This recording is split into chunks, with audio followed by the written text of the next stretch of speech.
నమస్తే సార్. నమస్కారం. నమస్కారం. బాగున్నాం సార్. చాలా పెద్ద పొరపాటు జరిగింది.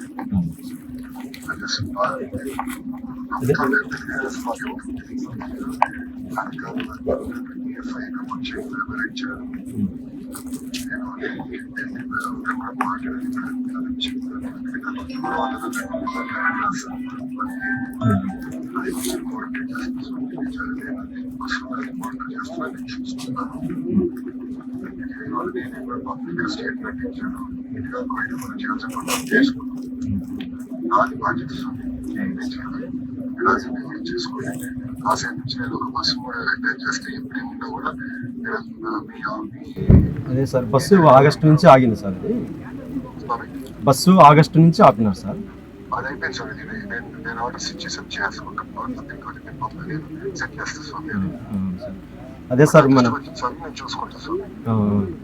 అదే సార్, నాయన గారు 95లో స్వామి సమాధి అయ్యారు, కాశీనాయన గారు.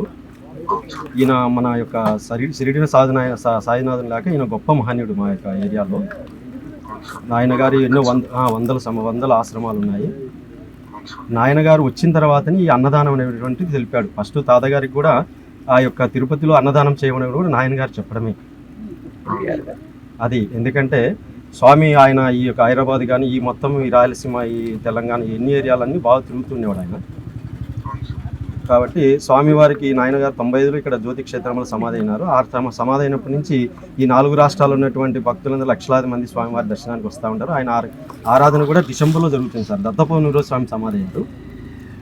ఈ యొక్క జ్యోతి క్షేత్రంలో పూర్వం గొప్పగా జరిగినట్టు సార్. ఇక్కడ అన్నపూర్ణేశ్వరి స్వామి విగ్రహ స్వరూపంలో ఆయన ప్రత్యక్షమైంది. ఆయన తొగి తీవించిన తర్వాత అమ్మవారు అన్నపూర్ణేశ్వరి ఆమె నరసింహస్వామి దగ్గర పెట్టేసి అక్కడి నుంచి ఈ యొక్క బయటికి బయలుదేరి ఈ ప్రాంతాలన్నింటిలో అన్నదానం చేయలేను, అన్నదానం గొప్పగా అన్నదానికని ఆయన పోయి ఈ యొక్క ఆశ్రమంలో కానీ క్షేత్రంలో కానీ ఆయన పాదం పెట్టి ఇక్కడ అన్నదానం చేస్తే జరుగుతుంది అని చెప్పి అట్లా భక్తులందరికీ ఉత్తేజం తెలుపుతూ మా భక్తుల మనోవేదన అటువంటిది తీర్చుకుంటూ వాళ్ళ కోరికలు నెరవేర్చుకుంటూ స్వామి ఈ యొక్క రాయలసీమ కానీ ఈ 4 రాష్ట్రాల్లో ఆయన ముఖ్యమైనటువంటి వాళ్ళు కానీ ఎవరైనా కానీ తనకే తను వచ్చి వాళ్ళకి దర్శనం ఇస్తూ ఉండేవాడు స్వామి.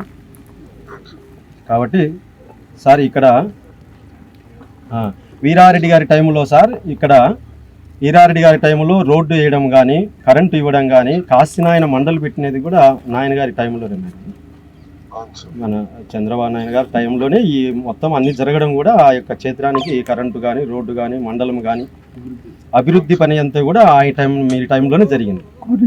కాబట్టి ఇప్పుడు ఏమైందంటే ఈ 29 సంవత్సరాలలో ఎదురు లేకుండా లక్షలాది మంది దర్శనం చేసుకుంటూ అన్నదానాలు గొప్పగా ఆయన కార్యక్రమాలు జరుగుతూ ఇటీవల ఫారెస్ట్ వాళ్ళు కొంత మాకు పర్మిషన్ లేదు, దీని మీద ఇబ్బంది కలుగుతా ఉన్నప్పుడు మేము దానికి తగిన ఒక 50 ఎకరాలు సబ్మిట్ చేసి ఫైల్ ఢిల్లీలో పంపించినాం సార్. అది ఈ లోకల్ మా యొక్క ఇన్ఛార్జి నితీష్ రెడ్డి గారు, మా లోకల్ నాయకులు అందరూ కలిసి దీని మీద బాగా శ్రద్ధ పెట్టేసి కాశీనాయన గారి ఆశ్రమాన్ని మెట్టదిరిగి మనం కాపాడుకోవాలనేటువంటి అందరూ ఉద్దేశము.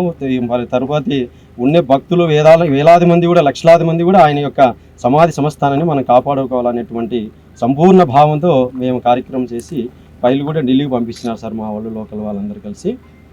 దీనికి మాకు న్యాయం చేసి ఈ యొక్క క్షేత్రానికి పర్మిషన్ తీసుకొచ్చే బాధ్యత మీదే సార్. ఇది అది నేను వర్కౌట్ చేస్తున్నాను. నేను పర్సనల్గా అది వర్కౌట్ చేస్తున్నాను స్వామి.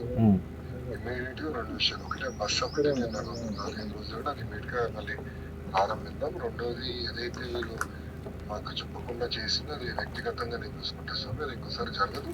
అయ్యే ఖర్చు కూడా ఏదంటే పర్సనల్గా నేను చేస్తాను. రెండోది మూడోది కూడా స్వామి, నేను మనోడు నంబర్ ఇస్తాను. ఎవరుంటే మనలో వాట్సాప్ ద్వారా నాకు మెసేజ్ పెడితే సరిపోతుంది స్వామి. నేను పర్సనల్గా కోఆర్డినేట్ చేస్తాను స్వామి. నాకు అనేది అధికారం తీసుకున్న సరైన ఆలోచన లేకుండా తీసుకున్న నిర్ణయాల వల్ల ఏది ఇబ్బంది పడుతున్నాం. సో ఇలాంటివి ఉంటే ఇమీడియట్గా నాకు ఎస్కలేట్ చేస్తే స్వామి నేను చూసుకుంటాను. అది సరే, మా భక్తుల మనోవేదన మీరు గట్టిగా దీని మీద కాశీనాయన మీద మీరు ఖచ్చితంగా దీని మీద పర్మిషన్ వచ్చేదానికి చేయాలి సార్. దీనికి అది నేను కేంద్ర ప్రభుత్వంతో మాట్లాడిన ఇతర పెద్దలతో కూడా నేను కోఆర్డినేట్ చేస్తాను సార్. ముందుగా మీకు ఇబ్బంది లేకుండా చేస్తాను. పర్మిషన్ కొంచెం టైం పెట్టినా అది ఎట్లా సాధించాలో వర్కౌట్ చేసి నేను చేస్తాను సార్. అదే సార్, మన ఫైల్ కూడా నితీష్ రెడ్డి గారు అందరూ కలిసి ఢిల్లీలో ఉంది ఫైలు. ఆ ఫైల్ను మీరు పరిశీలించి మాకు ఎంతవరకు వాళ్ళు వివరాలు నేను తీసుకుంటే మీ సైడ్ నుంచి ఒక పర్సన్ అటాచ్ చేయండి సార్. చేస్తే స్వామి టైం టు టైం మనతో కోఆర్డినేట్ చేయమని చైతన్య ఉంటాడు, అతను చేసుకుంటాడు సార్. అన్నీ రియల్ టైం మీరు coordinate thank you sir. Thank you Swami. ఇదే సార్ మీ సార్. క్షమించండి. ఇదే మా నమస్తే నమస్తే సార్.